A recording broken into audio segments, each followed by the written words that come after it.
This story is created for entertainment purposes only, is inspired by historical events, reports, and interpretations that may vary. Some elements have been dramatized for narrative effect. Viewer discretion is advised, and all opinions expressed are part of the storytelling and not factual claims.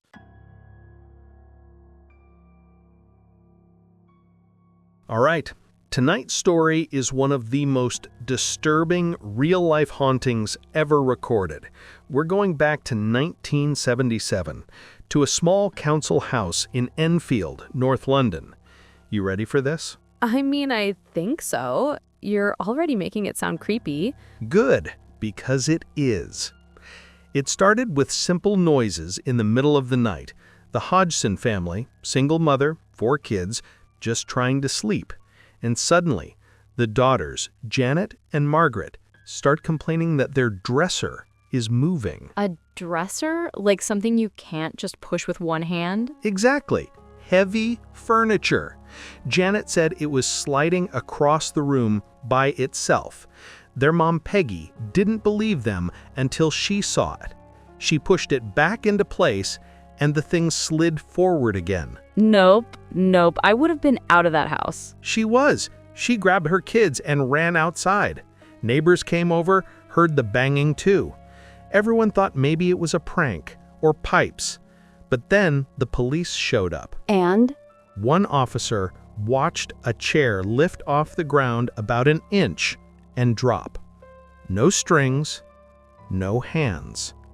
She signed a statement saying exactly what she saw. Wait, an actual police officer admitted that? Yup. That's when investigators got involved. And that's when things truly got terrifying. You see, one girl, Janet, 11 years old, became the focus of everything. Objects flew around her.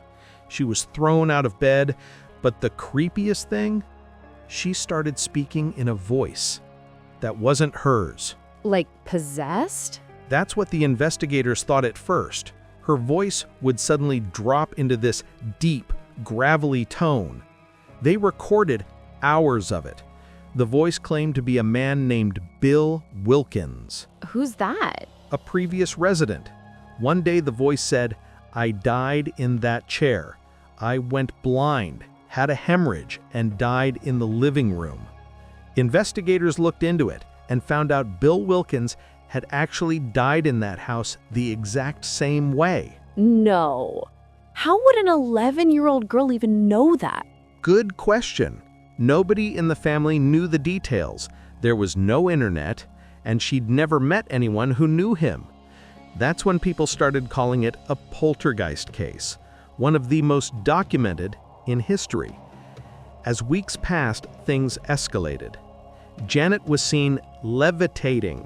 Multiple witnesses claimed they saw her rise off her bed. Toys flew violently around the room. A heavy fireplace was ripped out of the wall like it weighed nothing. This sounds like a whole movie scene. Did people think the girls were faking? Some did. And actually, Janet admitted years later that she faked about 2% of the events.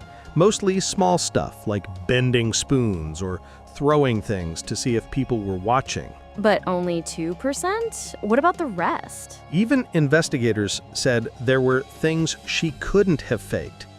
Events happened when she wasn't even around, when she was asleep, when the room was locked. And don't forget the police officer's statement. No child winds up a levitation or hurls a fireplace. So how did it end? Strangely, slowly. After almost 18 months, the activity faded on its own.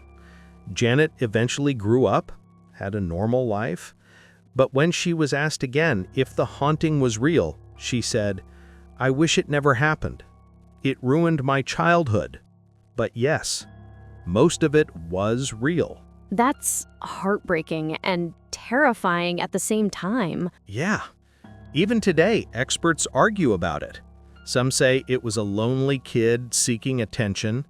Others say it remains one of the strongest pieces of evidence of the paranormal. But those who investigated in person, those who heard the knocks, those who saw objects move on their own, they all say the same thing. Whatever was in that house wasn't human.